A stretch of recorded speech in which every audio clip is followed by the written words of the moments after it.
उस जमाने की बताने जा रहा हूं जब आप इस दुनिया में नहीं थे, या होंगे तो पिछले जन्म की बातें हों, या उससे भी पिछले जन्म की बातें हों, या मैं तो कहूंगा जब दुनिया बनी तो हम सब बंदर थे बेटा।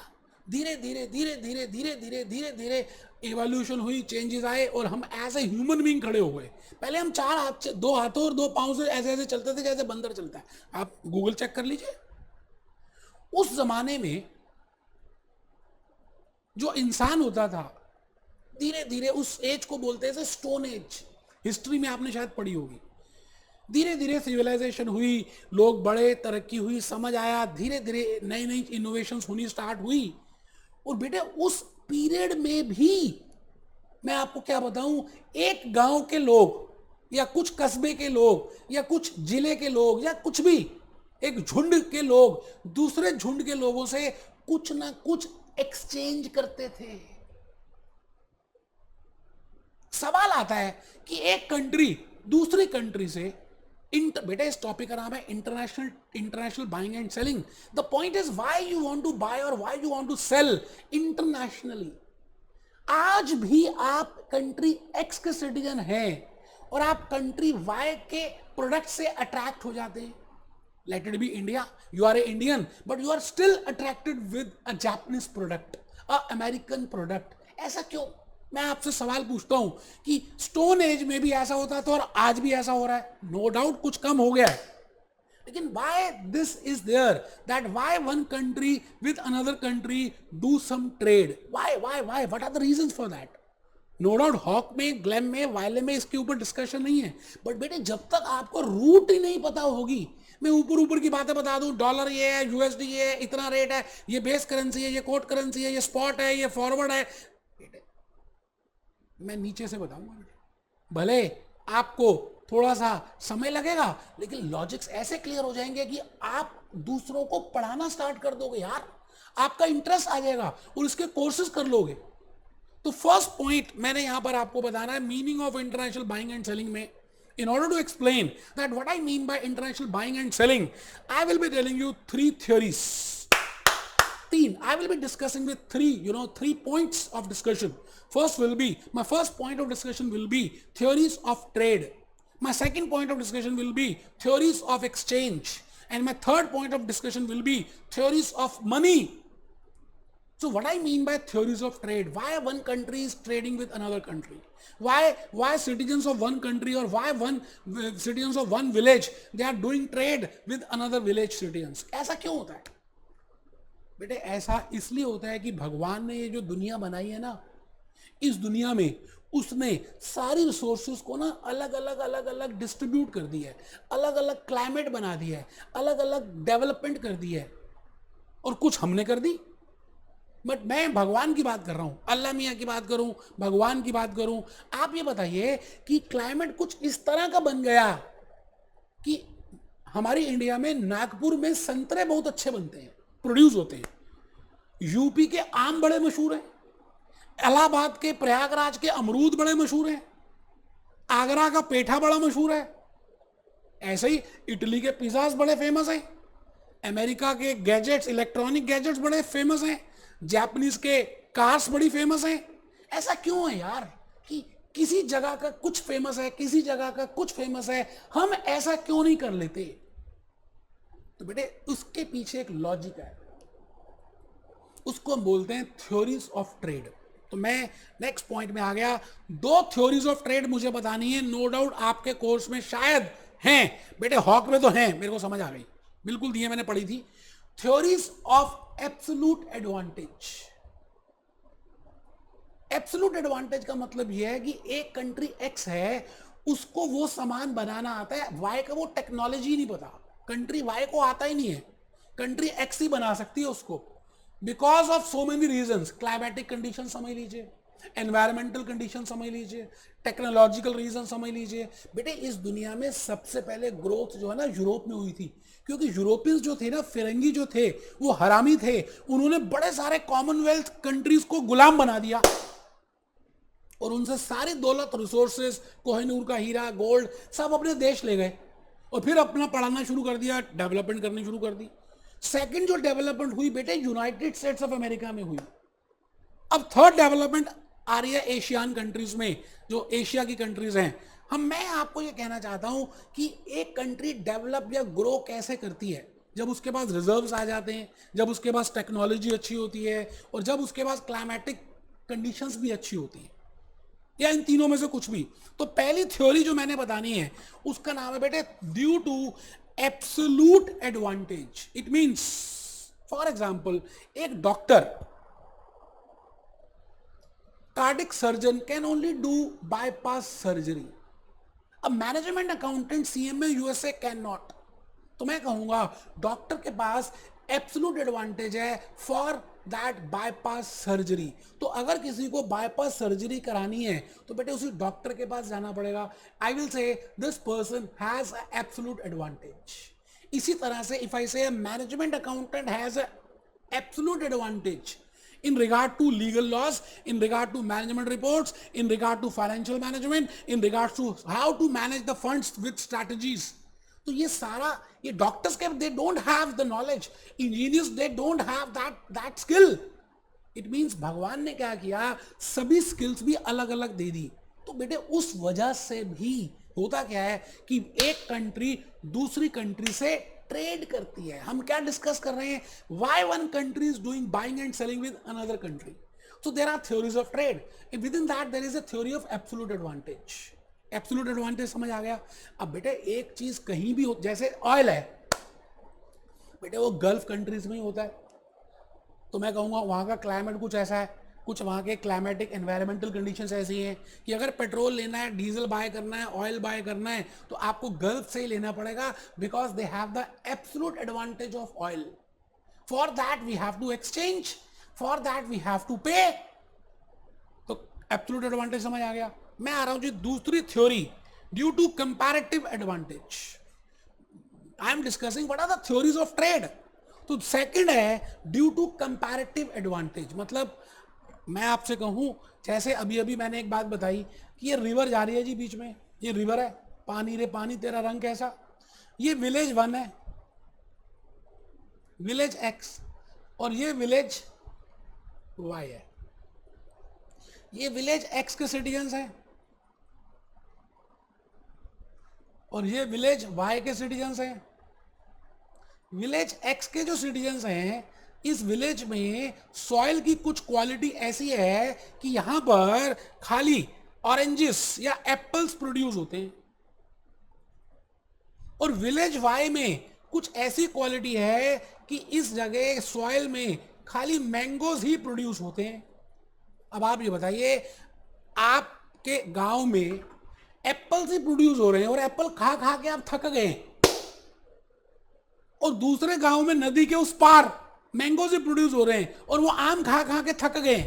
तो क्या करेंगे, वो एक दूसरे को क्या करेंगे, एक शिप लेकर आएंगे, उस शिप में क्या करेंगे, ये एप्पल्स डाल देंगे, ये एक्सचेंज करेंगे, और ये क्या करेंगे, उस शिप में मैंगोस डाल देंगे, ये यहां आ जाएगा, ये यहां आ जाएगा। No, what is this, this is theory, this is due to absolute advantage, because the quality of the soil is as such that we cannot produce mangoes, and that village people cannot produce apples, so they are exchanging it. So this theory is named as absolute advantage.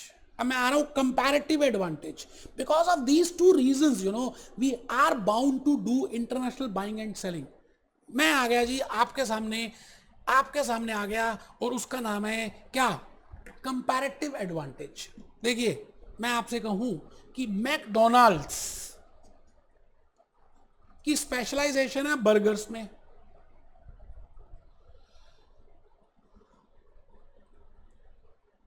Domino pizza इनकी specialisation है pizzas में। ये सब दोनों जानते हैं, आप खाते ही होंगे बेटा।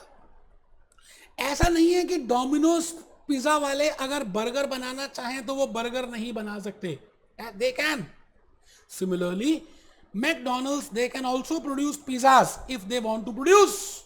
But the point is, मैं ये कहूंगा कि वो अगर 1 घंटे में 10 बर्गर बनाते हैं, I'm just assuming, if McDonald's is producing in 1 labor hour 10 burgers, and if Domino's wants to produce, then they will produce in 1 hour only 6 burgers. Assume कर रहा हूँ, बिकॉज उनका स्पेशलाइजेशन बर्गर नहीं है, उनका स्पेशलाइजेशन पिज्जा है, और McDonald का स्पेशलाइजेशन बर्गर है. एक कंट्री एक्स है, वो भी सब कुछ प्रोड्यूस नहीं कर सकती. कंट्री वाई है, वो भी सब कुछ प्रोड्यूस नहीं कर सकती. तो ऐसा क्यों ना करें कि कंट्री एक्स की जिसमें स्पेशलाइजेशन है वो वही प्रोड्यूस करे, और कंट्री वाई की जिसमें स्पेशलाइजेशन है वो वही प्रोड्यूस करे, और बाद में एक दूसरे के साथ एक्सचेंज कर ले. So this is also a reason which is named as comparative advantage, due to which two countries have international buying and selling. देखिए भूपेश आनंद कहां से लॉजिक लेकर आपको समझाने की कोशिश कर रहा है. सीधा नहीं आया बेटे, मैं डॉलर के ऊपर आऊंगा. धीरे धीरे प्यार को बढ़ाना है, हद से गुजर जाना है बेटे, हद से गुजर जाऊंगा. आप बस बने रहना. नोट करो बेटे, इसको नोट करो. मैंने आपके सामने अभी क्या बताया, ये बताया बेटे, मीनिंग ऑफ इंटरनेशनल. मेरे को I want to explain that what I mean by international buying and selling, and because I want to explain that what is the meaning of international buying and selling, for that I want to tell you what are the theories of trade, why one country people citizens they want to have another countries, because there is a technological difference, because of absolute difference, because of comparative difference. Because of these differences there is a main reason of international buying and selling. अच्छा, अब आप एक country दूसरी country से bye कर रही है, जैसे मैंने यहां पर बात करी कि ये विलेज वाले एक शिप पूरी भरकर एप्पल्स की दे रहे हैं और वो मैंगोज दे रहे हैं.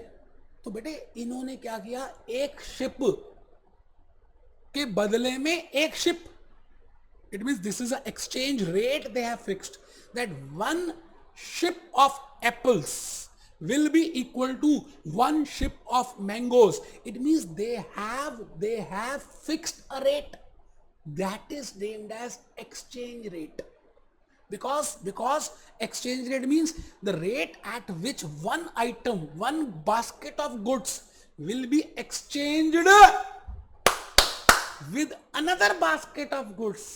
That is named as exchange rate. उसको बोलते हैं बेटे एक्सचेंज रेट. आप बात समझ रहे हैं.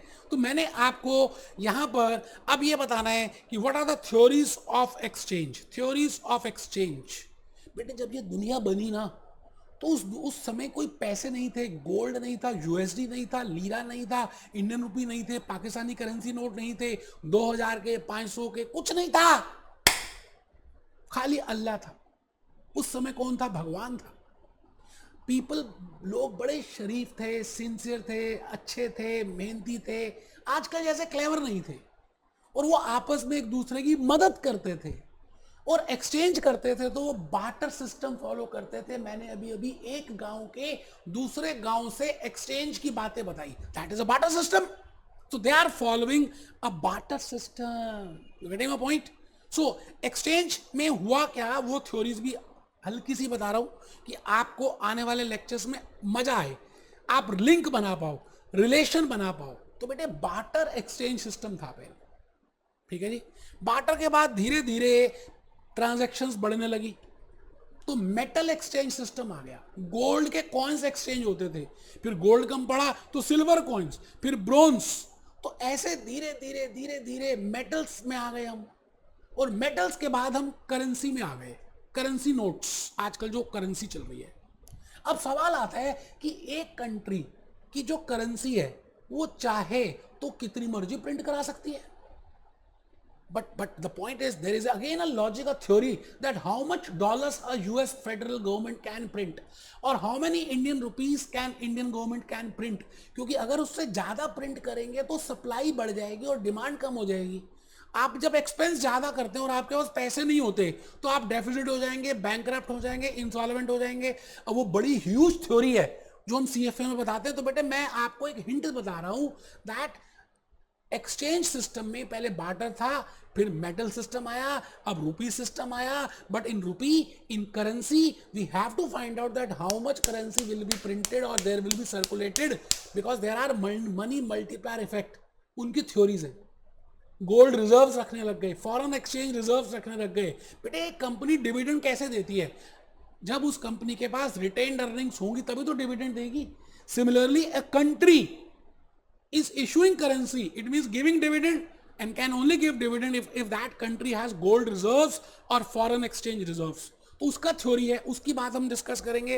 ये बेटे ये चैप्टर सच में इतना प्रीशियस है, इतना इंपॉर्टेंट है कि आप जितने ध्यान से करेंगे ना बेटे उतना मजा आएगा, यकीन मानिए. मैं आपको बता रहा हूं, आप बिल्कुल ध्यान से प्यार से आने वाले लेक्चर को देखें. मैंने बड़े ब्यूटीफुली एक्सप्लेन करने की कोशिश की है. मैंने आपको डोमेस्टिक करेंसी की बातें बताई हैं. आने वाले उसमें कॉन्सेप्ट में मैं बताऊंगा what I mean by domestic currency, how many countries are there, how many currencies are there, what is bank rate, what is bid rate, what is base currency, what is quote currency. Examples भी दूंगा. तो आपने वो सभी बातों को ध्यान से समझना है. आइए मैं थोड़ा सा बेटे, मैंने आज आपके लिए कुछ यहां रखा है. एक्सचेंज रेट सिस्टम में मैंने कुछ इमेजेस दिखानी है कि पहले ज़माने में बार्टर सिस्टम हुआ करता था बेटे. बार्टर के बाद हुआ क्या, धीरे धीरे फिर मेटल सिस्टम आया, मेटल के बाद करेंसी सिस्टम आया, और फिर ज़माना बदला और आप आ गए. ये देखिए बेटे, बार्टर सिस्टम मैंने कहाँ से लिया, विकीपीडिया से. मैंने विकीपीडिया से ढूंढने की कोशिश की कि भाई सबसे पहले जब दुनिया बनी तो क्या था, या दुनिया आने से पहले क्या था. एक गाना भी है ना बेटे,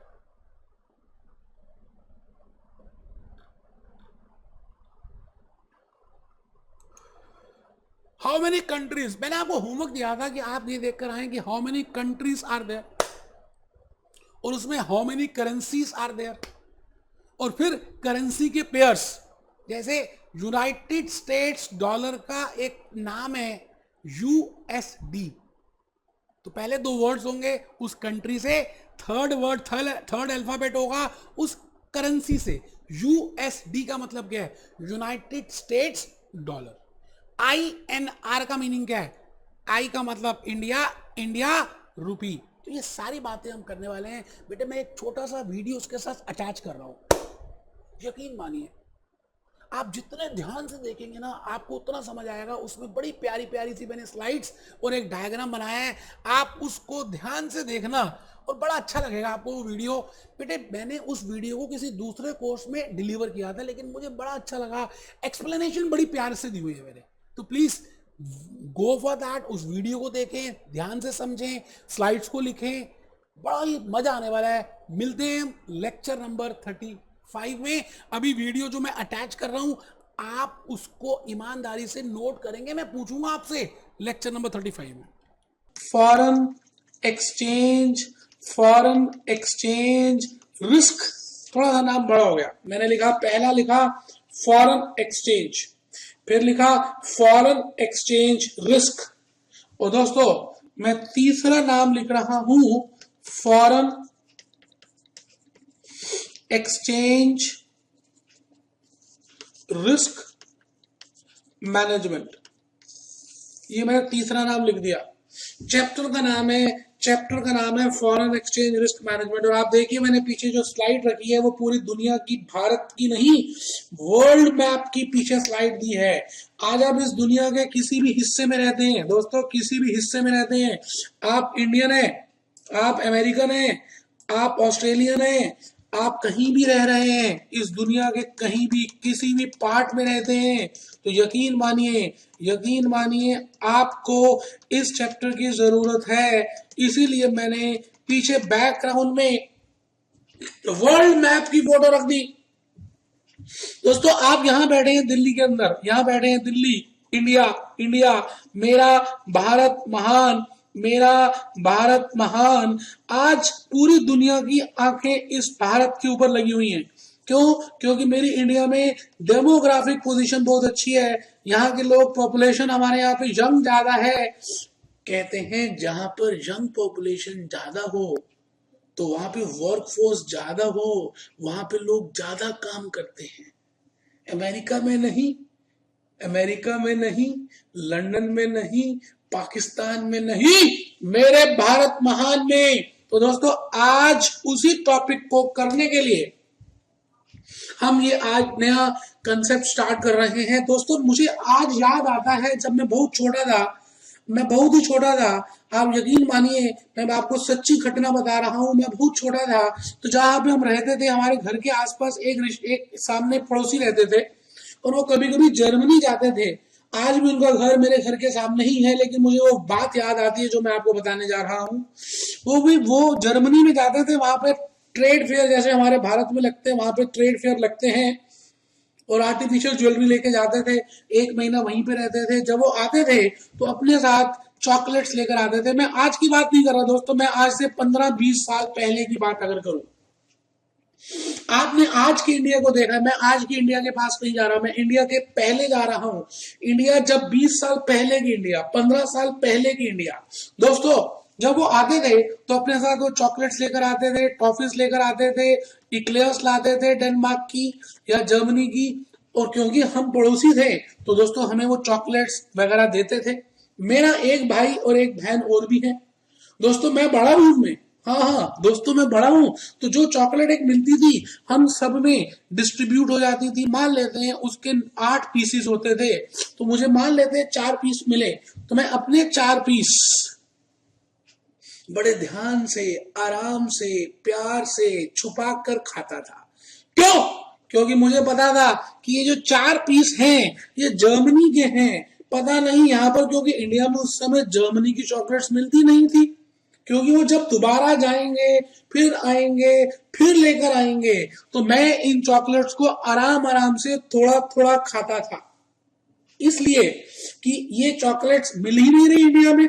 और मैं उनको बड़ी इज्जत भरी नजरों से देखता था दोस्तों, जो मेरे पड़ोसी जर्मनी से आते थे। और आज से 10-12 साल पहले ऐसा ही होता था कि कोई अमेरिका से आया, कोई सिंगापुर से आया, कोई मॉरिशस से आया, कोई थाईलैंड से आया, कोई बैंकॉक से आया, कोई ऑस्ट्रेलिया से आया, तो आप उसको नीचे से ऊपर तक देखते थे और आपके मन में उसके लिए इज्जत आती थी दोस्तों। ऐसे लगता था कि बहुत बड़ा काम करके आया हो, चाहे वहां पर वो पेट्रोल पंप में रहा हो, लेकिन आपके लिए बड़ा डिस्टेंस था। क्योंकि पहले जमाने में वेस्ट साइड में और ईस्ट में ह्यूज डिफरेंस पाया जाता था। वेस्ट में और ईस्ट में ह्यूज डिफरेंस था दोस्तों। लेकिन एक बात मैं आपको बता दूं, 1947 में जब हमें इंडिपेंडेंस मिली तो हम बहुत डरे हुए थे। क्यों डरे हुए थे? क्योंकि अंग्रेजों ने हमें, फिरंगियों ने 200, 300, 400 सालों तक लूटा। ध्यान से सुनिएगा, ये जो मैं बात बताने जा रहा हूं बड़ी इंपॉर्टेंट बात है, ध्यान से सुनिएगा। आप जिस देश में रहते हैं दोस्तों, उस देश को हम कहते हैं सोने की चिड़िया। सोने की चिड़िया, इस देश में खनिज पदार्थ बहुत थे, सोना था, हीरे थे। अभी भी मेरा देश सोने की चिड़िया है। लेकिन दोस्तों 300 सालों तक जिसको लूटा गया हो, आप मुझे बता दीजिए, 300 सालों तक जिसको लूटा गया हो, ताजमहल की दीवारों में हीरे लगाए थे शाहजहां ने। लेकिन ये फिरंगी, मेरे पास नाम नहीं है इनको बोलने के लिए, ये जो फिरंगी हैं, इन्होंने उस ताजमहल की दीवारों से भी हीरे उखाड़ कर अपने देश ले गए। मेरे देश का कोहिनूर का हीरा लाल किला से अपने देश ले गए दोस्तों। 300-400 सालों तक मुझे लूटा गया। मुझे एक चीज बताइए, 1947 में जब हमें इंडिपेंडेंस मिली होगी और जब इन्होंने मुझे लूटा होगा 300-400 सालों तक, तो मैं डरा तो रहा ही हूंगा। मैं बाहर की किसी कंट्री को अपने देश में, मैं बाहर की किसी कंपनी को अपने देश में, मैं ईस्ट इंडिया कंपनी को अपने देश में, या मैंने बाहर के लोगों से बहुत कम बात की। 1991 तक दोस्तों ये सिलसिला चला। दोस्तों ये सिलसिला 1991 तक चला। कहां से शुरू हुआ? 1947 से शुरू हुआ और कहां तक चला? 1991 तक चला। 1991 तक चला। और दोस्तों 1991 में एक ऐसी घटना घट गई, सुनिएगा, 1991 में एक ऐसी घटना घट गई जिसने इंडिया की सोच को बदल डाला। ध्यान से सुनिएगा, उस समय हमारे देश के फाइनेंस मिनिस्टर थे मिस्टर मनमोहन सिंह। अगर वो फाइनेंस मिनिस्टर उस समय ना होते तो आज जो आप इंडिया देख रहे हैं, आज जो फील गुड आ रहा है, आज जो आपको सारी फैसिलिटीज मिल रही है ये नहीं मिलती दोस्तों। 1991 में हमारे पास तेल खरीदने के, मैं भी आपको वीडियो दिखाऊंगा, ऑयल परचेज करने के भी डॉलर्स नहीं थे।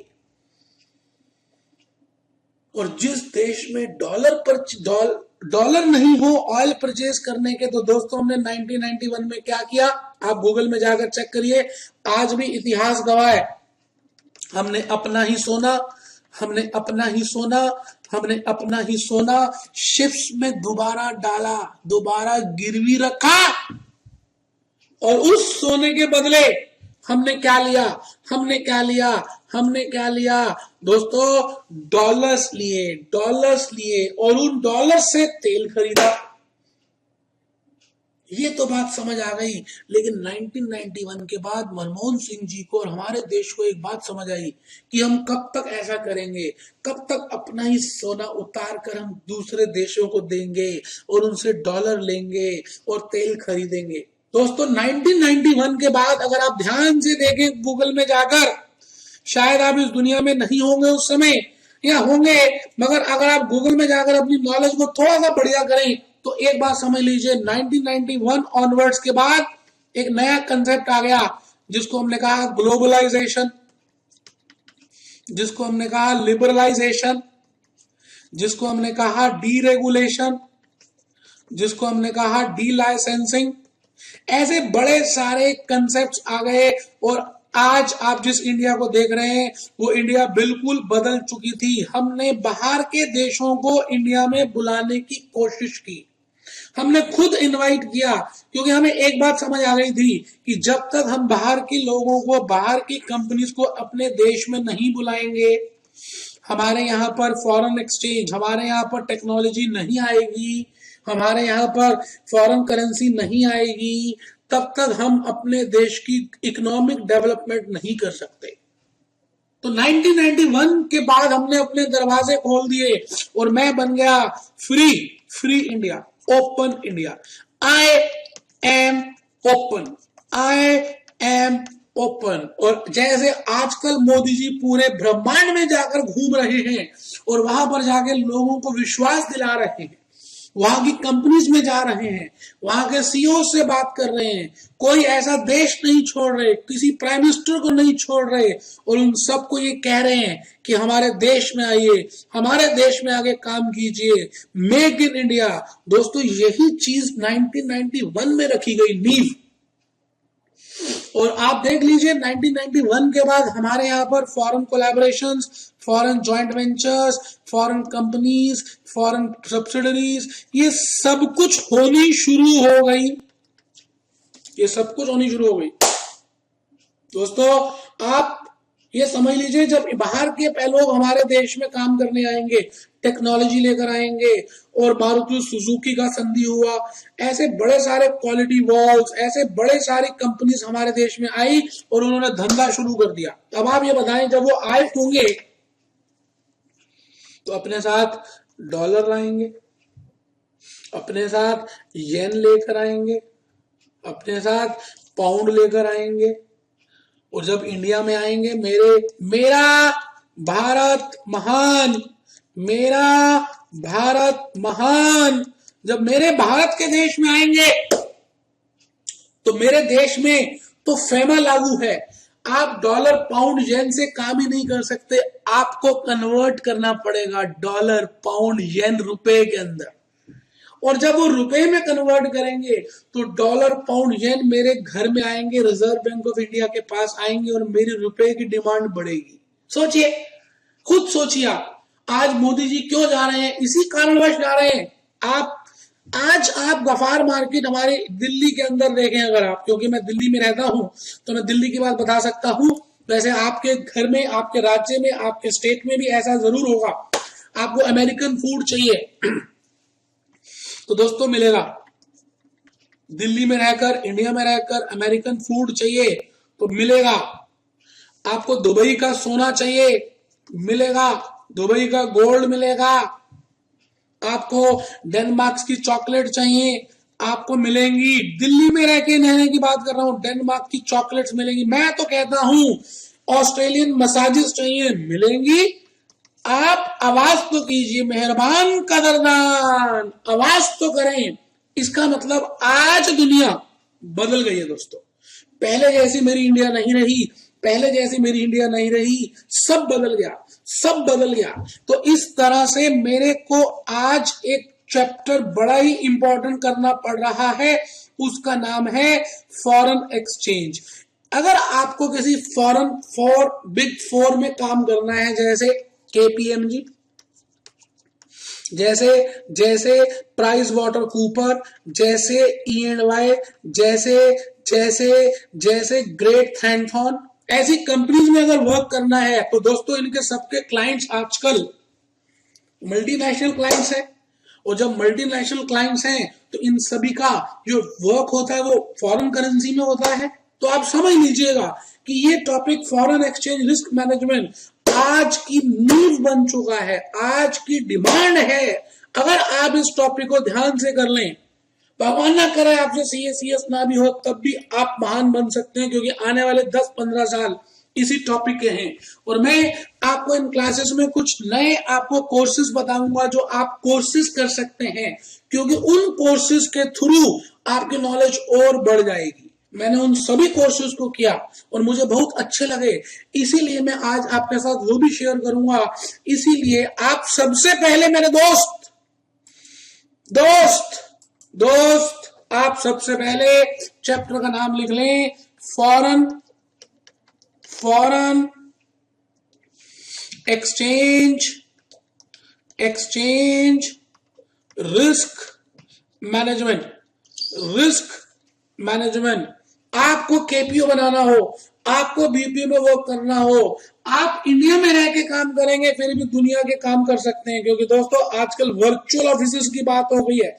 बरिस्ता, कैफे कॉफी डे, आजकल लोग यहां बैठकर लैपटॉप में काम करते हैं। बस आज मैं इस टॉपिक के थ्रू आपको बताऊंगा कि पैसा कैसे कमाते हैं। पैसा पैसा पैसा पैसा पैसा पैसा। दोस्तों मैं 1 मिनट का एक छोटा सा वीडियो दिखाना चाहूंगा और फिर मैं आगे चलूंगा। 1 मिनट के लिए आप उस वीडियो को देखें।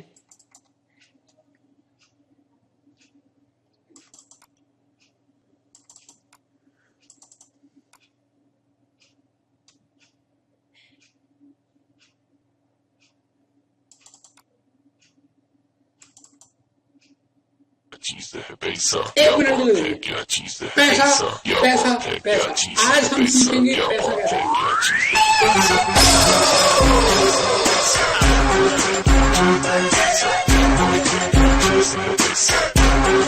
फॉरेन एक्सचेंज रिस्क मैनेजमेंट, रुपये की बात करेंगे, येन की बातें करेंगे, सोने की बातें करेंगे, डायमंड की बातें करेंगे। पैसा पैसा करती है क्यों पैसे पे तू मरती है।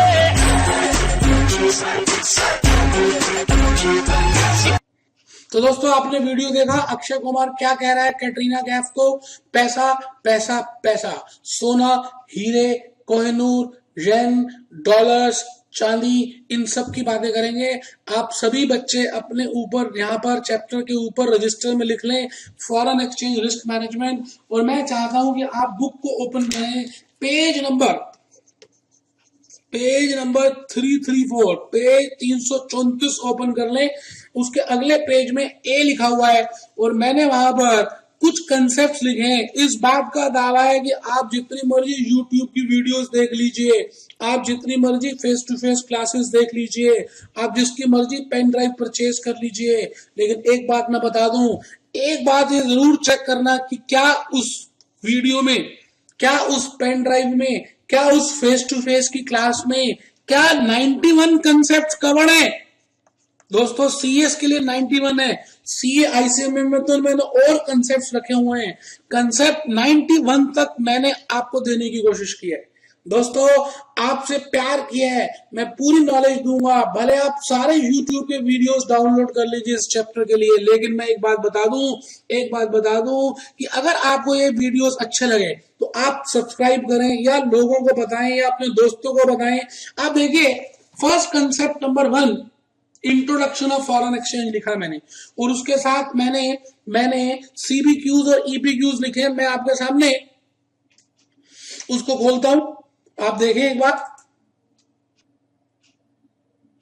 ये देखिए दोस्तों, ये देखिए, मैंने एक बात बताने की कोशिश की है इसमें कि आपके सामने मैंने यहां पर वही वाला पेज ओपन कर दिया, या चलिए अभी वो पेज ओपन नहीं हुआ, मैं अभी आपको वो पेज लेके चलता हूं और फिर आपको बताने की कोशिश करूंगा कि introduction of foreign exchange and why foreign exchange, why foreign exchange. लिखते हैं ए पॉइंट, स्टार्ट।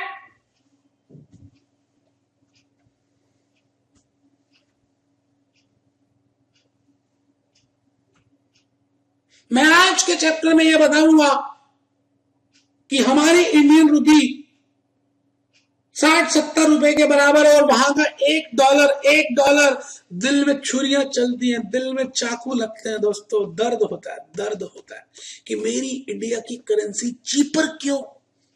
ये सब बातें करेंगे। ए पॉइंट लिख लिया। Till now our chapters were limited to domestic boundaries of a given country.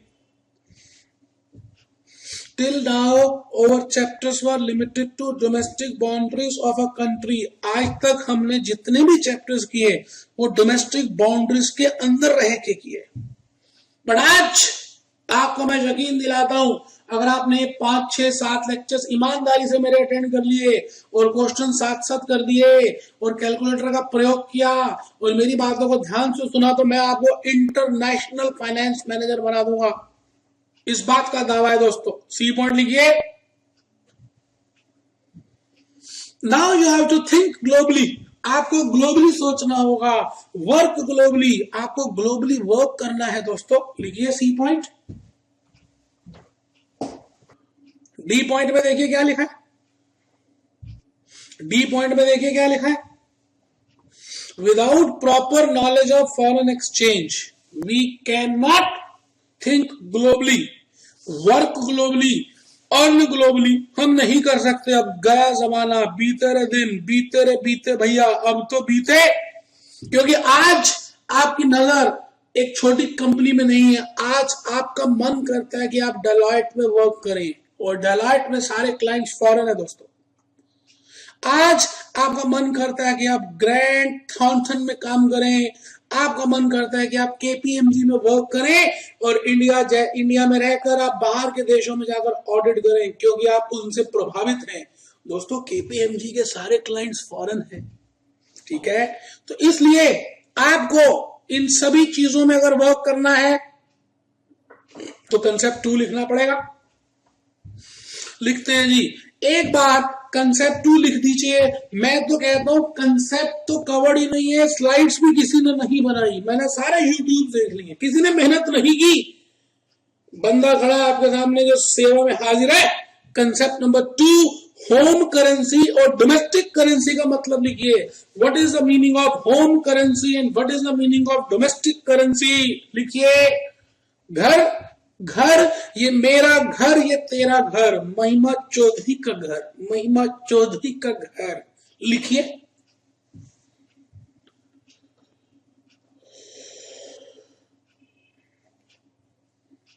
United states of America के लिए मैं आपको बताऊंगा कि ये यूनाइटेड स्टेट्स ऑफ अमेरिका की डॉलर की करेंसी इतनी स्ट्रॉन्ग क्यों है। बैरक ओबामा काले रंग का है, उसकी बीवी काली है, उसकी बेटियां भी काली हैं, लेकिन वो कौन से घर में रहता है? सफेद घर में। और किन लोगों पे राज करता है? सफेद गोरे लोगों पे। तो ऐसा क्या है अमेरिका के अंदर जो इसने पूरी दुनिया को कंट्रोल कर लिया? आज डिस्कस करेंगे दोस्तों। पानी एक तरफ, दूध एक तरफ। आज होगा फॉरेन करेंसी। कंसेप्ट 3 लिखिए। Foreign currency, foreign currency, foreign currency. Concept 3, foreign currency, foreign currency, foreign currency.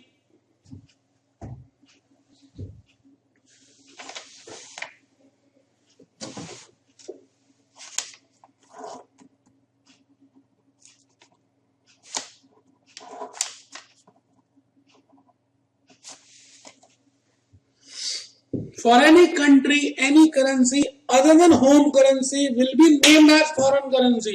मैं इंडिया में रहता हूं तो रुपी को छोड़कर बाकी सारी करेंसीज फॉरेन करेंसीज हैं।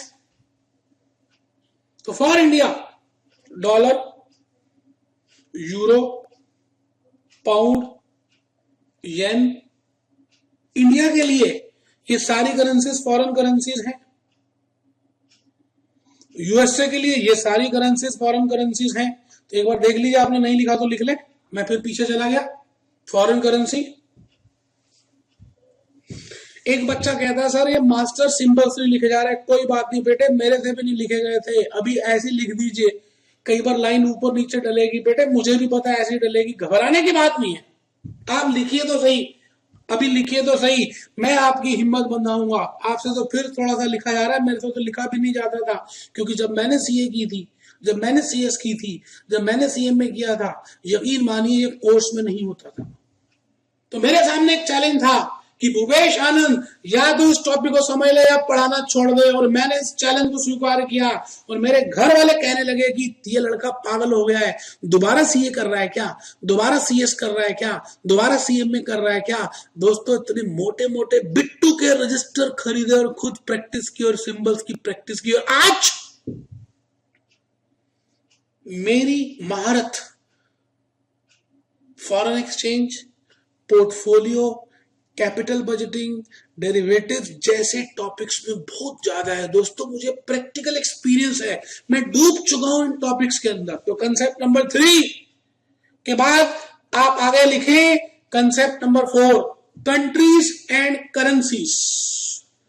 Countries and currencies, concept 4, countries and currencies. आप बता सकते हैं कि इस दुनिया में, मैंने अभी आपको पूरे अर्थ प्लैनेट का चित्र दिखाया, उस पूरे अर्थ प्लैनेट में कितनी कंट्रीज हैं और उन कंट्रीज में कितनी करेंसीज हैं? लगभग लगभग लगभग लगभग 250 कंट्रीज, 250, और उनमें 150 लगभग करेंसीज हैं मेरे बेटे, मेरे बेटे। अब सवाल आता है कि 250 कंट्रीज हैं और 150 करेंसीज हैं, ऐसा क्यों? बेटे, कुछ कंट्रीज में डॉलर जैसी करेंसी ही बार बार प्रयोग होती है, यूएसडी ही यूज होता है, इसलिए लिखे। लेकिन मेरे बेटे, एक बेटे ने तो मुंह इतना पीला कर लिया, उसका चेहरा देखे तो पीला सा पड़ गया, जैसे पता नहीं क्या हो गया। बेटे, एक चीज मैं बता दूं, 250 करेंसी या 150 करेंसीज नहीं करनी। हाँ, 250 कंट्रीज घूमनी है। आपको मैं 5-6 करेंसी बताऊंगा जो इंपॉर्टेंट है और जो आपको समझनी है। बस अगर आपने उन 5-6 करेंसीज में अपना हाथ सेट कर लिया तो दुनिया का कोई क्वेश्चन नहीं, कोई पेपर नहीं जो आप नहीं कर पाएंगे। तो लिखिए वो करेंसीज कौन सी हैं। अब इसमें क्या करना है, आपने टेबल तो यही बनाना है। नेम ऑफ कंट्री लिखिए पहला, नेम ऑफ करेंसी लिखिए दूसरा कॉलम, और तीसरा कॉलम है सिंबल का। तो सबसे पहले आप इस दुनिया की सबसे महंगी कॉस्टली करेंसी लिखेंगे, great Britain pound, great Britain pound. और बेटे, करेंसी में देख लीजिए, सिंबल में देख लीजिए क्या कर रहे हैं, GBP, GBP आप लिख रहे हैं GBP। पहले 2 सिंबल्स उस कंट्री से बिलोंग कर रहे हैं और जो तीसरा सिंबल है वो उस करेंसी से बिलोंग कर रहा है। आप बात समझ रहे हैं? तो कभी लिखाओ GBP तो समझ लाना, ग्रेट ब्रिटेन पाउंड, और उसका सिंबल बनाइए। अभी बनाइए, मैं समझाऊंगा। दूसरी लिखिए यूरोपियन का यूरो। 5-6 करेंसी तो ध्यान में रखनी है मेरे बेटे, यूरोपियन का यूरो। और आपको इन सभी देशों में घूमने भी तो जाना ना बेटे, घूमने भी तो जाना ना। यूरो, यूरो, यूरो, और इसका सिंबल बनाइए United states of America. Name of country है जी यूनाइटेड स्टेट्स ऑफ अमेरिका, और नेम ऑफ करेंसी है यूएसडी, यूएसडी, यूएसडी। और दोस्तों सिंबल है dollar, dollar, S S S डंडी, एस डंडी। नेम ऑफ कंट्री फोर्थ लिख लीजिए। वैसे तो जरूरी है फोर्थ जापान ही आएगी, लेकिन मैंने जैसे बताया कि हम 4-5 करेंसीज का ध्यान रखेंगे। जापान लिखिए, जापान में करेंसी का नाम लिखिए येन, और येन के साथ लिखिए सिंबल आपके सामने है। फिर बीच में हांगकांग नहीं लिखना, ब्राजील नहीं लिखना, चाइना नहीं लिखना, लेकिन मेरा देश इंडिया तो लिखना है। इंडिया लिखिए INR, INR।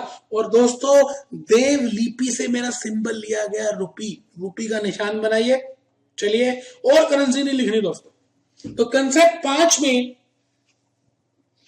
हम इस पूरे चैप्टर का एक फ्लो चार्ट प्रिपेयर करने जा रहे हैं, और इस फ्लो चार्ट से मैं ये बताऊंगा कि ये चैप्टर आपके लिए क्या क्यों इंपॉर्टेंट है, वो तो शायद मैं बता भी चुका हूं। इस चैप्टर में हम क्या क्या कवर करेंगे ये बताने जाऊंगा, और फ्लो चार्ट कुछ इस तरह का होगा। आप लिखें following is the flow chart, following is the flow chart which explains the meaning of foreign exchange, foreign exchange risk and foreign exchange risk management.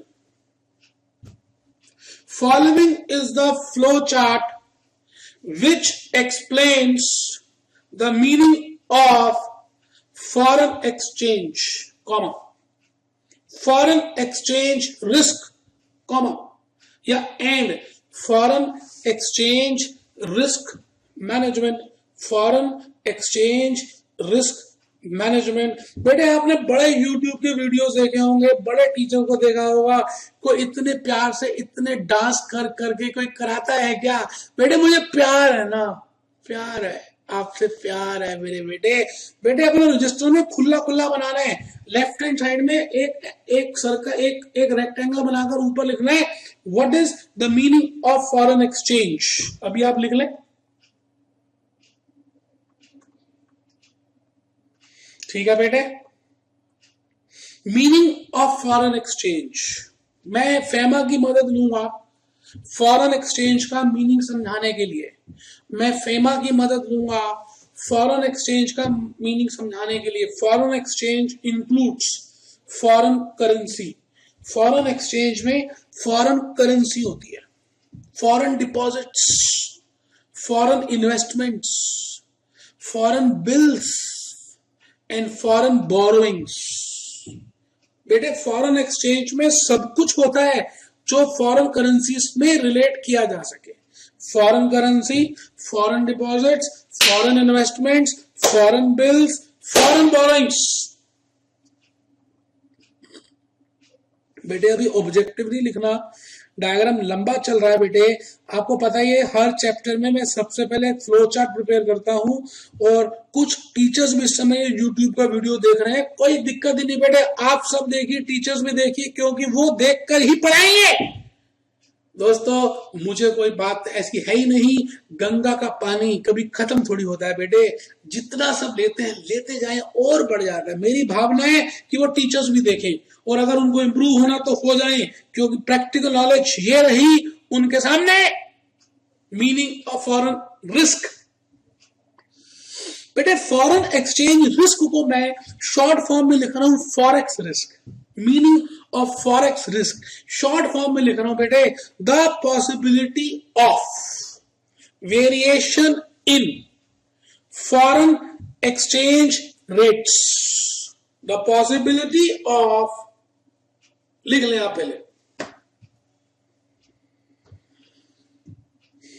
तीसरा ब्लॉक बनाकर लिखें ऊपर, meaning of foreign exchange risk management.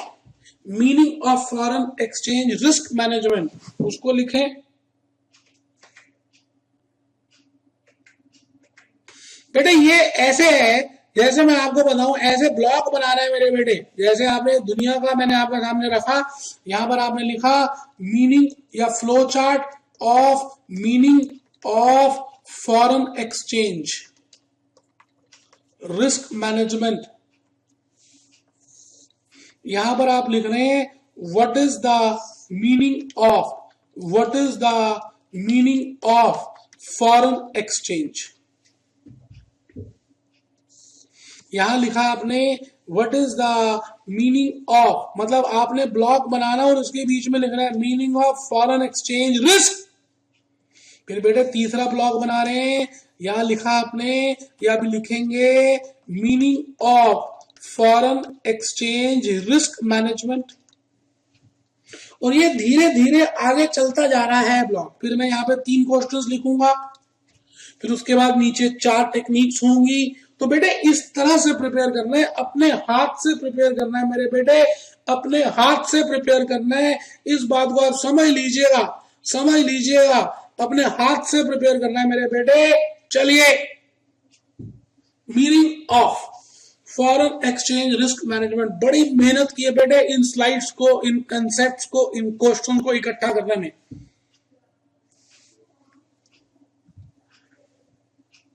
Management का मतलब आप खुद समझते हैं। अगर मैं आपसे खाली मैनेजमेंट पूछूं तो मैनेजमेंट का मतलब होता है effective and efficient utilisation of, effective and efficient utilisation of foreign exchange. Foreign exchange को इफेक्टिवली और एफिशिएंटली यूटिलाइज करने का नाम ही फॉरेन एक्सचेंज मैनेजमेंट है। बेटे आपने मैनेजमेंट नॉर्मल पढ़ा है, मैं बस उसमें आगे फॉरेक्स मैनेजमेंट ऐड कर रहा हूं। मैनेजमेंट तो बड़ी तरह की होती है बेटे, hotel management, life management, girlfriend management. आपने वो मूवी देखी गरम मसाला, गरम मसाला, उसमें किस तरह से अक्षय एयर होस्टेसेस को मैनेज करता है। ठीक है जी, चलिए 3 क्वेश्चंस लिखेंगे नीचे, जैसे मैंने अभी कहा। I will answer these 3 questions in this chapter. पहला क्वेश्चन है व्हाट इज फॉरेक्स अरिथमेटिक। आप समझ लीजिए, मैंने अभी तक कोई क्वेश्चन नहीं कराया और शायद आज की क्लास में कराऊं भी ना। बेटे मेरा अंदर से भाव है कि आपको लॉजिक समझ आए। लिखिए, लिखिए,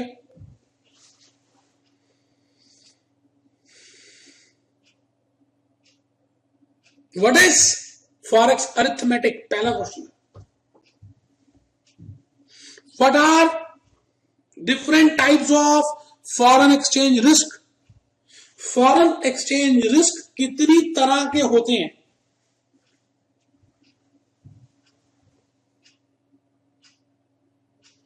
how to manage foreign exchange risk.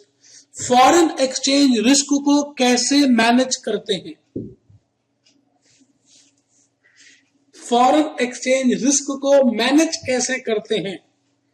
अब ये 3 क्वेश्चंस का आंसर करने के लिए, इन 3 क्वेश्चंस का आंसर करने के लिए मैं आपके सामने 3 स्टेप्स लिखूंगा, 3 लिख रहा हूं। आप लिखिए स्टेप नंबर 1, मतलब ये तीनों क्वेश्चंस थे,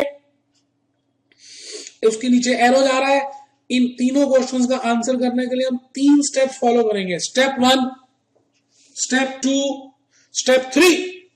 पहले स्टेप 1 में लिखिए जी फॉरेक्स अरिथमेटिक क्या होती है, हम ये बताएंगे, ये बताएंगे। फॉरेक्स अरिथमेटिक में मैंने 10-12 चीजें बतानी है, सारी तो नहीं लिख सकता। आप खाली एक नाम लिख लें, HC home currency, FC foreign currency, DQ direct quote. एक बच्चा मुझसे पूछने लगा कि क्या फुल फॉर्म लिखनी है, मैं थप्पड़ मारूंगा। आप फ्लो चार्ट प्रिपेयर कर रहे हैं, अभी आप शॉर्ट फॉर्म लिखे, फुल फॉर्म में बता दूंगा। DQ, IDQ indirect coat. ऐसी बेटे 10-12 चीजें जो अरिथमेटिक में करेंगे। जैसे आप अभी अरिथमेटिक के नीचे लिखिए बैंक रेट करेंगे बेटे, spot rate, SR, forward rate करेंगे बेटे, थ्योरीज ऑफ ट्रेड भी करेंगे बेटे, डिस्काउंट की बातें करेंगे बेटे, आर्बिट्रेज की बातें करेंगे। तो बेटे छोटी छोटी बातें हैं, आप समझ लीजिए। अरिथमेटिक जो आप लिख रहे हैं, फॉरेक्स अरिथमेटिक स्टेप नंबर 1 में आप होम करेंसी लिख चुके हैं, डायरेक्ट कोटेशन लिख चुके हैं, बैंक रेट लिखिए, स्पॉट रेट लिखिए, थ्योरीज ऑफ ट्रेड लिखिए, प्रीमियम डिस्काउंट लिखिए, आर्बिट्रेज लिखिए। इसके अलावा भी एक बात होगी, वो मैं बता दूंगा। स्टेप नंबर 1 के बाद हम लेंगे स्टेप नंबर 2। लिखिए जी स्टेप नंबर 2। बेटे स्टेप नंबर 2 में लिखा हुआ फॉरेन एक्सचेंज रिस्क। और बेटे 4 तरह के रिस्क लिखने हैं। एक होता है बेटे ट्रांजैक्शन रिस्क, एक होता है ट्रांसलेशन, बताऊंगा ट्रांसलेशन रिस्क, थर्ड होता है इकोनॉमिकल रिस्क, और बेटे फोर्थ होता है पॉलिटिकल रिस्क। आप जब भी फॉरेन एक्सचेंज में डील करेंगे, जैसे इन्फोसिस डील करती है, इन्फोसिस का नाम सुना है, विप्रो, टीसीएस, ये सभी कंपनी सॉफ्टवेयर बनाती हैं फॉरेन कंट्रीज के लिए, और इनको फॉरेन करेंसी मिलती है। बेटे एक्सपोर्टर इंपोर्टर की बातें करूंगा, तो आप 4 रिस्क लिख लीजिए। एक ट्रांजैक्शन रिस्क, एक ट्रांसलेशन रिस्क, उसके नीचे इकोनॉमिकल रिस्क, एक पॉलिटिकल रिस्क, और बेटे स्टेप 3 में आ जाइए। मतलब सबसे पहले आपको स्टेप 1 पता होना चाहिए।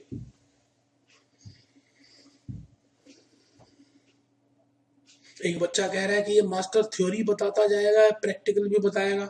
बेटे आज मैं पूरा थ्योरी बताऊंगा, शायद एक आध क्वेश्चन आखिरी में कर भी पाऊं, लेकिन एक चीज बता दूं, आज की क्लास अगर आपने ध्यान से अटेंड कर ली तो आपका बेस, एक नींव बन जाएगी आने वाली क्लासेस में। भले वहां पे नए कंसेप्ट होंगे, लेकिन एक बेसिक आपके हाथ में होगा। फॉरेन एक्सचेंज रिस्क मैनेजमेंट तीसरा स्टेप है, और उसमें 2 टूल्स करेंगे। एक का नाम है इंटरनल हेजिंग टूल्स, और दूसरे का नाम है एक्सटर्नल हेजिंग टूल्स।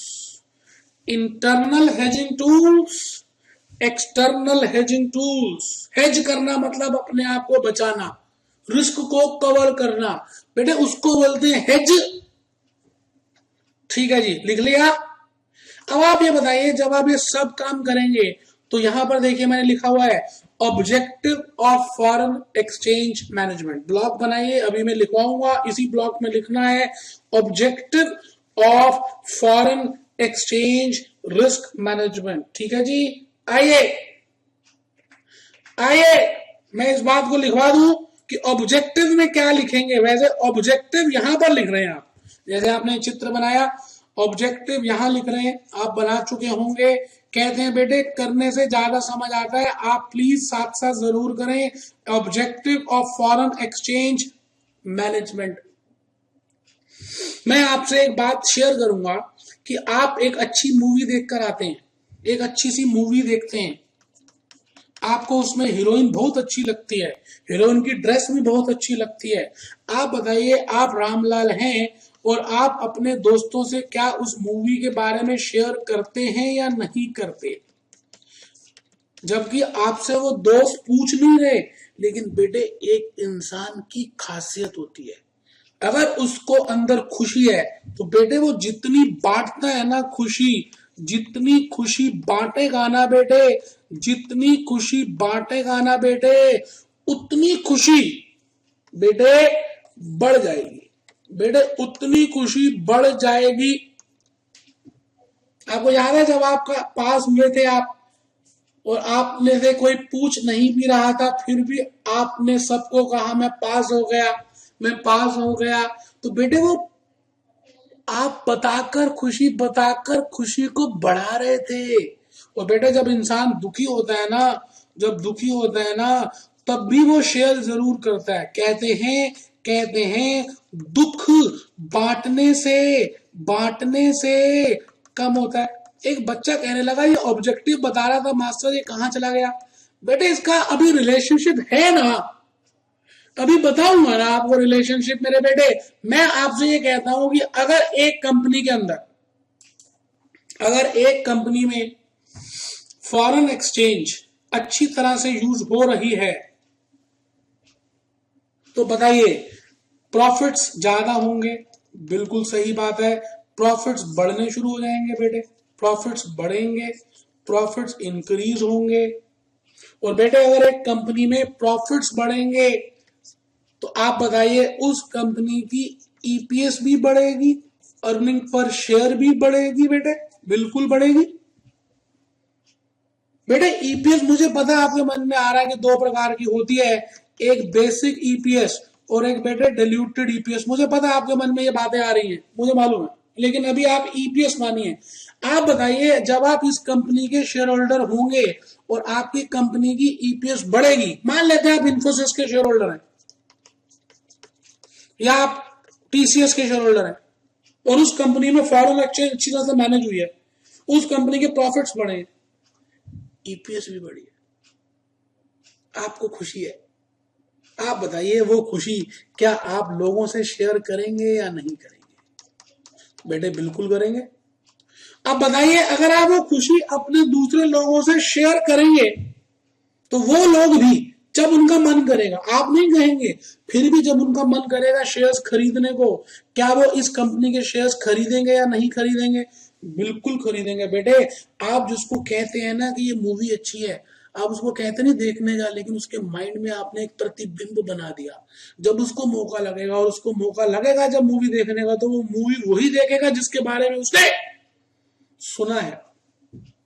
दोस्तों इसी तरह से ये लोग उस कंपनी के शेयर्स खरीदेंगे। अच्छा, जब कंपनी के शेयर्स खरीदेंगे तो मुझे बताइए उस कंपनी के शेयर्स की डिमांड बढ़ेगी या नहीं बढ़ेगी? बिल्कुल बढ़ेगी।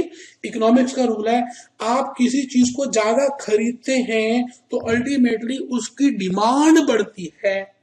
और दोस्तों डिमांड जब इंक्रीज होती है और सप्लाई उतनी ही रहती है तो मार्केट प्राइस पर शेयर बढ़ जाता है। और जब मार्केट प्राइस पर शेयर बढ़ता है तो एक आम शेयर होल्डर, अमेरिका में आम शेयर होल्डर को कॉमन शेयर होल्डर बोला गया है, उसकी वेल्थ बढ़ती है। तो दोस्तों हमारा एक ही ऑब्जेक्टिव है जो आपने वहां पर ब्लॉग में लिखना है। आपने जो ब्लॉग में लिखना है वो एक ही ऑब्जेक्टिव है, उसको लिखिएगा। मैं वही बताने जा रहा हूं, आप उसको लिखिएगा।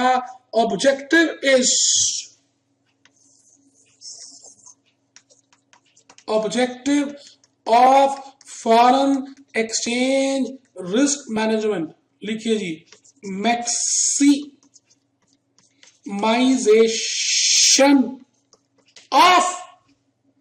Maximisation of wealth of equity shareholders. बहुत बढ़िया।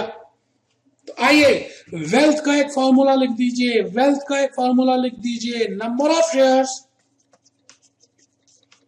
Multiplied by MPS. Number of shares multiplied by market price per share. तो wealth is equal to number of shares into MPS. तो दोस्तों ये हमारे फॉरेन एक्सचेंज का ऑब्जेक्टिव है। This is the objective of foreign exchange risk management. This is the objective of foreign exchange risk management. तो दोस्तों concept 5 तक आप लिख चुके हैं। मैं बस चाहता हूं एक आध कंसेप्ट और लिख लें जिससे कि हम आगे चले। Concept 6 exchange rate. और दोस्तों यही कंसेप्ट मैंने बुक में दिए हुए हैं, बुक में भी इसी नंबरिंग के हिसाब से कंसेप्ट लिखे हुए हैं। तो concept number 6 exchange rate. Concept number 6 exchange rate. Exchange rate is the rate at which one currency is exchanged। जैसे आपको प्याज खरीदने, आलू खरीदने, सोना खरीदने, आप सोना खरीदते हैं, पैसे देते हैं। 10 ग्राम सोना खरीदा, 30,000 रुपए दिए, तो मैं कहूंगा 30,000 रुपए और 10 ग्राम सोना, ये इनके बीच में एक्सचेंज रेट है। इसका मतलब 1 ग्राम, सुनिएगा, 1 ग्राम 3,000 रुपए का है, 10 ग्राम 30,000 रुपए के हैं। तो यही तो एक्सचेंज रेट है। जिस रेट में हम दो चीजों को खरीदते हैं और बेचते हैं उसी को तो कहते हैं एक्सचेंज रेट, उसी को तो कहते हैं एक्सचेंज रेट। आइए कंसेप्ट नंबर 7, बड़ा ही इंपॉर्टेंट कंसेप्ट है दोस्तों, पहले लिख लें फिर मैं आपको बताऊंगा और इसके ऊपर एक आध क्वेश्चन भी हम करना शुरू करेंगे।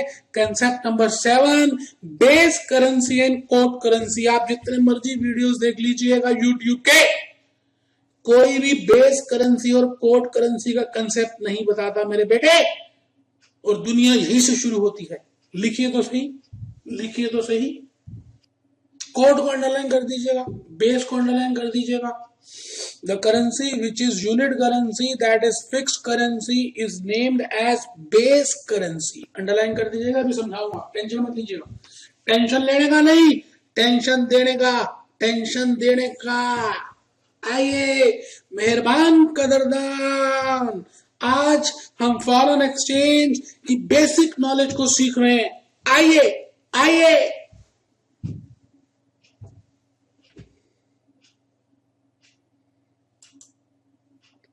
मैंने आपको समझाने के लिए अभी लिखा है, कभी समझाया कुछ नहीं है, समझाऊंगा, ठंड रखिएगा। $1 इज इक्वल टू 60 रुपीज। अब रुपी का मैंने सिंबल बनाना था, गलती से पीपीटी वाले ने ठीक नहीं बनाया, कोई टेंशन नहीं है। और यूएसडी भी, यूएसडी भी कैपिटल होना चाहिए, कोई टेंशन नहीं, आप खाली लिखिए ना।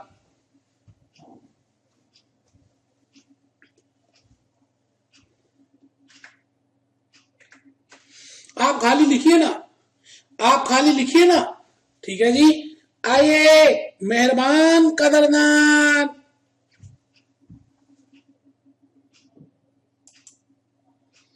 अब बेटे मैंने एक बात ये बतानी है कि अभी क्या आपने यहां तक लिख लिया हो, तो मैं थोड़ी सी बात ये बताऊंगा, और क्योंकि ये बात बड़ी कीमती है, इसलिए मैं हमेशा, पता है बेटे, मैं एक बात बता दूं कि मैं,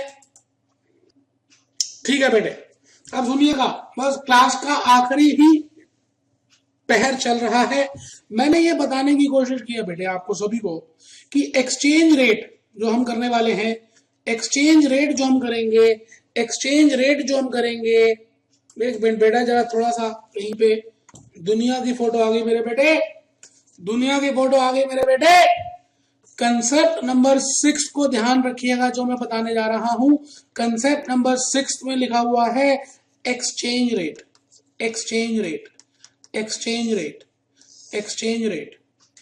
बेटे इसका अगर मैं हिंदी अनुवाद पूछूं तो मैं ये कहूंगा, जब एक चीज, एक चीज, एक चीज दूसरी किसी चीज से, दूसरी किसी चीज से अदला बदली की जाए तो किस भाव से की जाए, किस रेट से की जाए, उस अदला बदली के भाव का ही तो नाम है एक्सचेंज रेट। जैसे आप प्याज खरीदते हैं 50 रुपए का 1 किलो, आप प्याज खरीदते हैं 50 रुपए का 1 किलो, तो बेटे 1 kilo is equal to 50 rupees. बेटे ये ओनियन का एक्सचेंज रेट ही तो है, ये ओनियन का एक्सचेंज रेट ही तो है। जैसे आप टमाटर खरीदते हैं, एक बच्चा कहता है हम नहीं खरीदते, कोई बात नहीं बेटे, वो दिन भी आएंगे जब आप थैला लेकर अपने घर से जाएंगे और आपको राम प्यारी घुसने नहीं देगी जब तक टमाटर, प्याज और सब्जियां उस थैले में भर के नहीं लेकर आओगे। बेटे सारे काम करने, सारे करने भी पड़ेंगे बेटे, भगवान कृष्ण ने भी कहा कि सारे काम करने बेटे, लेकिन लिमिट में रहकर, लिमिट में रहकर। बिल्कुल इसी तरह से मैं आपसे ये कहना चाह रहा हूं कि आप जब दो चीजों को बदलते हैं, जैसे अब मैं आपको थोड़ा सा समझाऊं कि आपको आज के बाद 3-4 करेंसीज का ध्यान रखना है। एक तो पाउंड का ध्यान रखना है, पाउंड का सिंबल नहीं बनेगा, बन जाएगा धीरे धीरे, कोई टेंशन की बात नहीं है। GBP। एक यूरो का ध्यान रखना है, ठीक है जी, एक USD का ध्यान रखना है, ठीक है जी। अब देखिए ये जो पहले 2 वर्ड है ये उस कंट्री से बिलोंग कर रहे हैं, और उसके बाद जो भी कुछ है ये उस करेंसी से बिलोंग कर रहा है। 3 सिंबल ये याद रखने। उसके बाद आपने मान लेते हैं पहला नंबर इसका है, सबसे महंगी करेंसी है, मान आपको पता है 1 पाउंड 90 रुपए के बराबर है, मानते हैं, मान रहे हैं, एक सेकंड में हाइपोथेटिकली सोच रहा हूं। 1 यूरो 80 रुपए के बराबर है, $1 70 रुपए के बराबर है। ऐसा है नहीं, मैं जस्ट समझाने के लिए बता रहा हूं, लेकिन हाँ ये बात पक्की है कि पाउंड सबसे महंगा है, यूरो उससे सस्ता है, डॉलर उससे नीचे है, और 8वां 9वां नंबर मैं कहता हूं जी मेरे रुपी का है, मेरा भारत महान।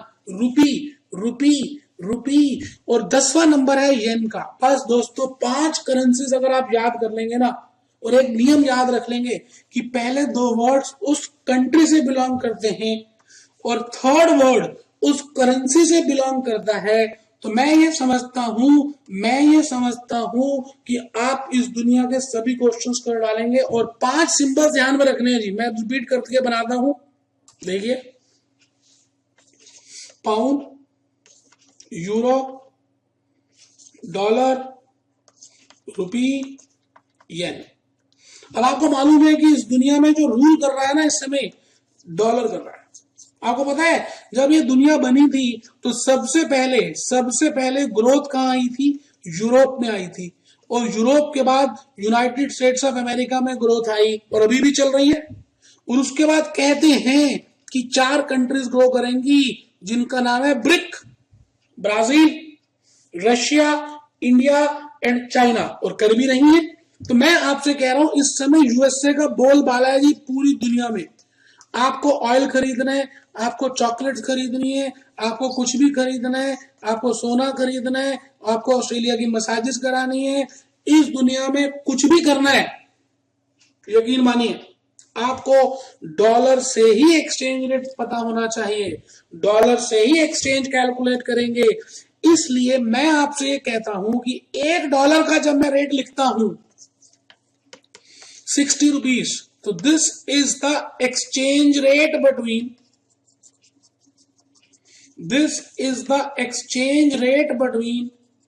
ये किस किस के बीच में एक्सचेंज रेट है? USD and rupee.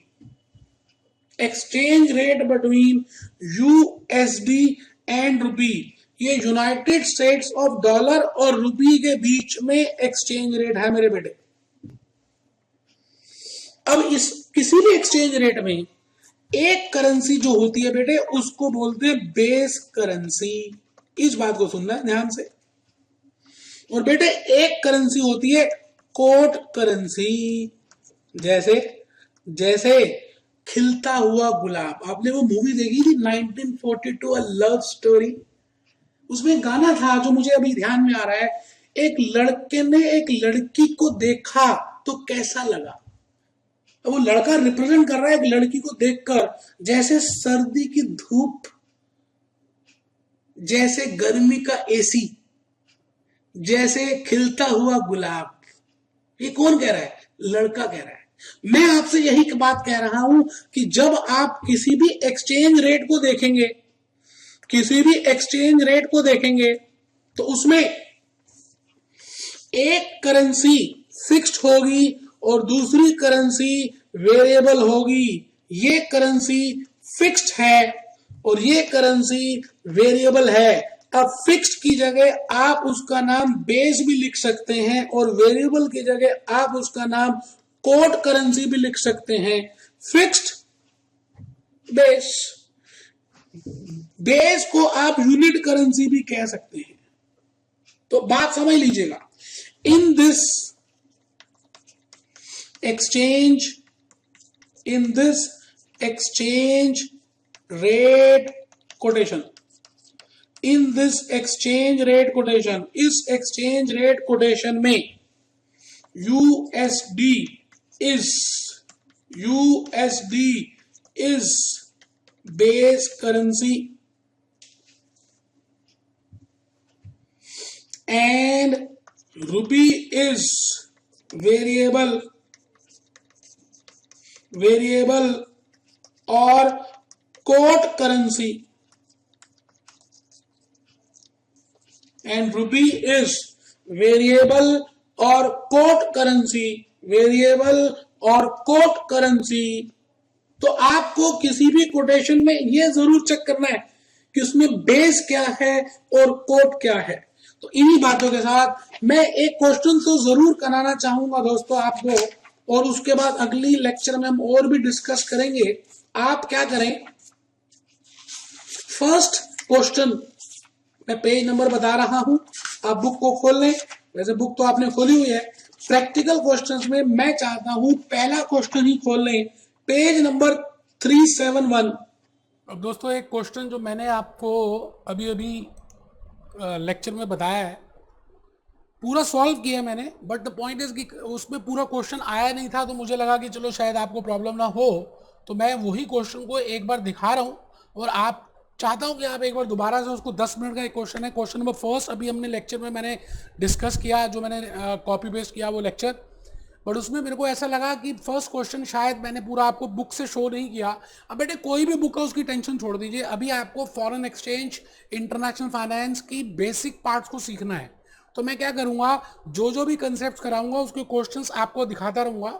सपोजिंगली अगर उस लेक्चर में मैंने वो कॉपी पे, क्योंकि बुक्स तो उनको दी हुई थी जिस कोर्स के लिए किया, अगर आपके पास बुक नहीं होगी तो मैं वो क्वेश्चन दिखा दूंगा, आप बिल्कुल टेंशन न लें। जरा देखिए, मैंने ये क्वेश्चन अभी आपके सामने किया, और अब मैं क्योंकि क्वेश्चन नहीं दिखाया था तो मैं दोबारा से एक बार पढ़ रहा हूं आपके लिए, so that you can have an idea. लिखा हुआ बेटे, following spot rates are observed in the foreign currency market. अभी स्पॉट रेट को भूल जाते हैं कि क्या मतलब होता है स्पॉट रेट का, नेक्स्ट लेक्चर में बताऊंगा that what I mean by spot rate and what I mean by forward rate, उसको देख लेंगे। पहले आपको करेंसी को पढ़ना तो सिखाऊं, पहले आपको उसको इंटरप्रेट तो करना सिखाऊं कि बेस करेंसी क्या है, कोड करेंसी क्या है, कैसे लिखते हैं, और किस तरह से you can easily convert with help of the exchange rate. So firstly you should know how to read that exchange rate. देखिए क्या लिखा हुआ है, पहला करेंसी, बेटा ये कॉलम है करेंसी का, और ये लिखा हुआ रेट पर US dollar. I have already told you that USD is a big darling currency. That is generally the base currency. All over the world we generally trade with the help of USD. तो वहाँ पे लिखा हुआ है $1 में, अगर आप ध्यान से पढ़ें, रेट पर USD, पर का मतलब होता है बेटा 1, पर का मतलब 1 होता है, पर का मतलब 1 होता है, इसका मतलब $1 में 0.62 पाउंड्स आते हैं। पहले पढ़ना सीखेंगे बेटे एक्सचेंज रेट, पहले हम देखें तो सही कि 12 बनानास कितने में आते हैं, या एक बनाना कितने का आता है, क्या हमें 12 बनाना की कॉस्ट दी है या एक बनाना की कॉस्ट दी है। उसके बाद एक बार आपने एक्सचेंज रेट पढ़ना सीख लिया ना, फिर दिक्कत नहीं आएगी, और स्टार्टिंग में थोड़ी सी प्रॉब्लम आ सकती है। आप अपना मुंह छोटा मत करना बेटे, पहली बार लाइफ में आप पाउंड्स, पहली बार आप लाइफ में इंटरनेशनल फाइनेंस, पहली बार आप लाइफ में फॉरेन करेंसी को डील कर रहे हैं, आपने तो इतनी सारी कंट्री करेंसीज कभी सुनी भी नहीं है। नीदरलैंड गिल्डर 01.90, इसका मतलब $1 में 1.90 नीदरलैंड गिल्डर आते हैं, $1 में 6.40 स्विट्जरलैंड क्रोना आते हैं, $1 में 1.50 स्विट्जरलैंड फ्रैंक आते हैं, 1300, $1 में 1300 इटली लीरा आते हैं, एंड $1 में 140 जापानीज येन आते हैं। बेटे पहले आपको क्वेश्चन को पढ़ना इंपॉर्टेंट है, क्वेश्चन में क्या करना है वो बात की बात है। आप दोबारा से एक बार देखिए ध्यान से, the following rates are observed in foreign currency market. Foreign currency market में ये रेट्स ऑब्जर्व किए हैं, तो रेट में ये जरूर चेक करना है कि बेस करेंसी कौन सी है और कोड करेंसी कौन सी है। मैंने बताया हुआ बेस करेंसी वही होती है जो 1 होती है, जनरली देखा गया है कि यूएसडी बेस होती है, बट बेटे रटना नहीं, कुछ भी आ सकता है। द पॉइंट इज 1 जो होता है वही बेस करेंसी होती है बेटे, रेट पर यूएसडी, रेट पर यूएसडी, इसका मतलब ये जो रेट दिया है $1 के लिए दिया है, एक यूनाइटेड स्टेट डॉलर्स के लिए दिया है, ठीक है जी। कहता है जी कंप्यूट द फॉलोइंग। अब ये क्वेश्चन आप लिखना चाहें लिख सकते हैं, क्योंकि अभी हम यही सॉल्व किया था, अभी हमने दोबारा करके दिखाऊंगा। अब ये मत सोचिए कौन सी बुक है, कहाँ की है, बेटे आप उन सब चीज़ों को छोड़ दो यार, आम खाना सीखो यार, आम की गुठलियाँ छोड़ दो, जस्ट हैव अ लुक, क्योंकि मैं चाहता हूँ आपका हाथ चले, आपकी दोस्ती कराऊँ, आपकी जान पहचान बढ़ाऊँ फॉरेन एक्सचेंज से। तो देखिए जी ये लिखा हुआ है, compute the following UK pounds that can be acquired for $1000। वो कहता है जी $1000 में कितने यूके पाउंड आ जाएंगे, ठीक है। Dollar that Dutch Gilder will buy 50 Dutch Gilder, अगर 50 गिल्डर हो तो कितने हम डॉलर बाय कर सकते हैं, ठीक है। Switzerland krona that can be acquired for $40, $40 में कितने क्रोना आ जाएंगे। Dollar that 2000 Swiss franc can buy, इसका मतलब आपको जान के उसने कहा ये बताओ इसमें कितना आएगा, ये हो तो ये कितना आएगा, ये हो तो ये मैं कहता हूँ आप दुनिया की कोई भी चीज़ कर सकते हैं अगर आपको एक्सचेंज रेट पता है। So I have just told you that how to read that exchange rate. बेटे ये क्वेश्चन अगर ईमानदारी से आपने कर लिया ना, तो आपके आने वाले लेक्चर्स में कंसेप्ट्स क्लियर होंगे। ज़्यादा चालाकी किस काम की है आप, ये बताओ। ज़्यादा चालाकी किस काम की है? हॉक में नहीं है, ग्लेम में नहीं है, वायले में नहीं है। आपके मन में ये विचार आ सकता है, बट बेटा उनके जो क्वेश्चंस हैं उसमें ये लॉजिक यूज्ड है। सीएमए के पास्ट ईयर एग्जामिनेशन में ये है, तो आपको कंसेप्ट तो क्लियर करना है ना। तो चलिए जी, आप अपने सामने रजिस्टर रख लीजिए, कैलकुलेटर भी रख लीजिए बेटे। कैलकुलेटर भी रख लिया मैंने, रजिस्टर खोल लिया, बुक आपके सामने खोल ली, और मैं भूपेश आनंद, वैसे तो मैंने आंसर्स भी दे दिए, बट द पॉइंट इज ये आंसर्स आए कैसे हैं, हम इन आंसर्स को निकाल कर देखेंगे। तो पहली बात, मैंने ऊपर क्वेश्चन दिया, आप लिखना चाहें लिख सकते हैं। The following are the rates for the this, एक तरफ करेंसी लिखें, दूसरी तरफ रेट्स लिखें। UK pound, Netherland guilder, Switzerland corona, Switzerland franc, Italy lira, Japanese yen. दूसरी तरफ लिखें रेट पर यूएस डॉलर, $1 के लिए, $1 के लिए, $1 के लिए, $1 के लिए, $1 के लिए। ठीक है जी। तो आइए, मैं भूपेश आनंद आराम से आपको करना सिखाऊं और आपको बताऊं कि कैसे करते हैं बेटे, क्या क्या कंसेप्ट है करने का। आइए बेटा, पहला मैं ऊपर लिख रहा हूं, क्वेश्चन नंबर 1। बेटे मैंने अभी जो लेक्चर ऊपर अटैच किया ना, उसमें मैंने क्वेश्चन दिखाया नहीं था, तो मुझे लगा शायद आपको समझ ना आए। प्यार है बेटा, ये इसी को तो प्यार बोलते हैं, कि अनकंडीशनली लव, अनकंडीशनली दूसरे के बारे में सोचना।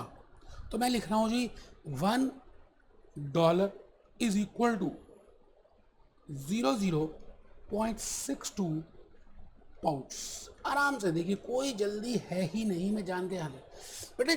जब आप लिखोगे ना तो डॉलर की लाइन भी नहीं बनेगी, पाउंड नहीं बनेगा। स्टार्ट कर दो लिखना, हो जाएगा। मेरे से भी नहीं हुआ।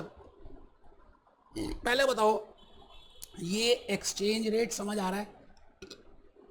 क्या आपको ऐसा तो नहीं लग रहा कि 1 पाउंड इज इक्वल टू 00.62 लिखें? आराम से देख लो भाई साहब, पढ़ो, इंग्लिश पढ़ो।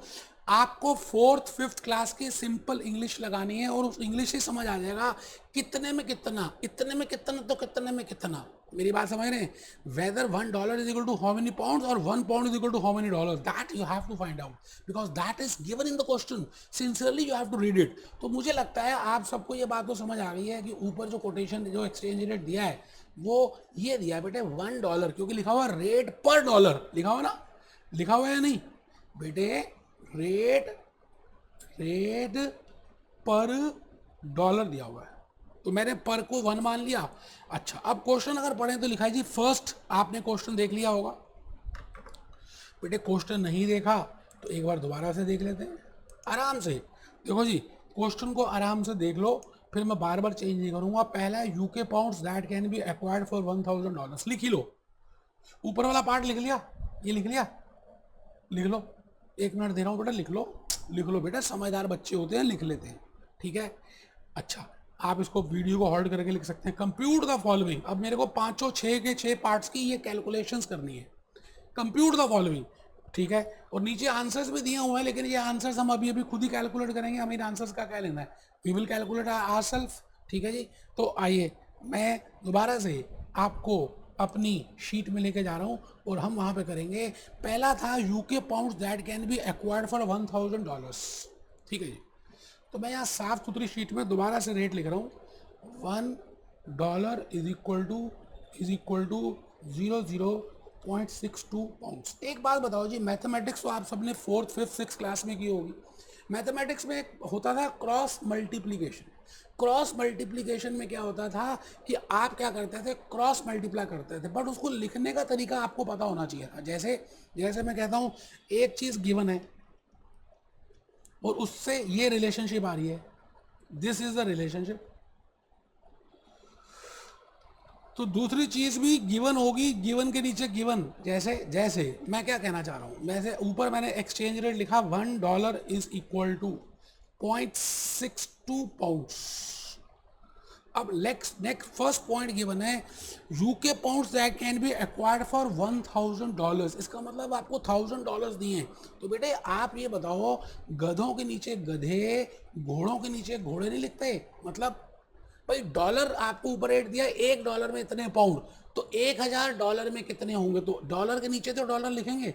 बेटे बड़े बड़े क्वेश्चन कर डालोगे 3rd क्लास 4th क्लास की क्रॉस मल्टीप्लीकेशन से। आप देखो जी, मैंने तो कर भी दिया, $1,000 इंटू 00.62 पाउंड्स अपॉन $1। लो सर, डॉलर और डॉलर कट भी गया, ये आ गया जी 620 पाउंड्स GBP। और यही आंसर है बेटे जो मैंने नीचे कैलकुलेट किया है ना, यही कैलकुलेट किया, आप देख लो आराम से। ये देखिए, ये मैंने देखो लिखा ना पॉइंट 620 पाउंड्स 620 GBPs। तो आपको रटना नहीं है, एक्सचेंज रेट को पढ़ना सीखना है, एक्सचेंज रेट को लिखना है, थोड़ा हाथ चलाने पे थे। हम कर रहे हैं फॉरेक्स अरिथमेटिक। अरिथमेटिक और मैथमेटिक्स की एक विशेषता है, there is one speciality in this, कि जितना आप हाथ चलाएंगे ना उतना ज़्यादा आपको बातें समझ आएंगी। करते रहना है, करते रहना है, करते रहना है, करते रहना है। जैसे अब मैं सेकंड पार्ट पढ़ूँ आपके लिए। नीदरलैंड गिल्डर का रेट दे दिया उन्होंने, क्या मतलब, इसको ऐसे पढ़ेंगे $1 is equal to 01.90 Netherland guilders. आपको पता ही है NE पहले 2 अल्फ़ाबेट्स उस कंट्री से होते हैं, थर्ड अल्फ़ाबेट उस करेंसी से होता है। तो मैंने लिख दिया जी $1 इज इक्वल टू दिस। अब वो क्या कह रहा है नीचे, नीचे कह रहा है dollar that 50 guilders will buy. तो गधों के नीचे गधे, घोड़ों के नीचे घोड़े, आराम से 50 इंटू 1 अपॉन, मैं कर भी दूंगा बेटे, 50 इंटू 1 डिवाइडेड बाय 1.90। लो जी, ये आ भी गया सर, आ गया। हाँ बेटे 26.32, ये चेक कर लीजिए, डॉलर्स आ गए।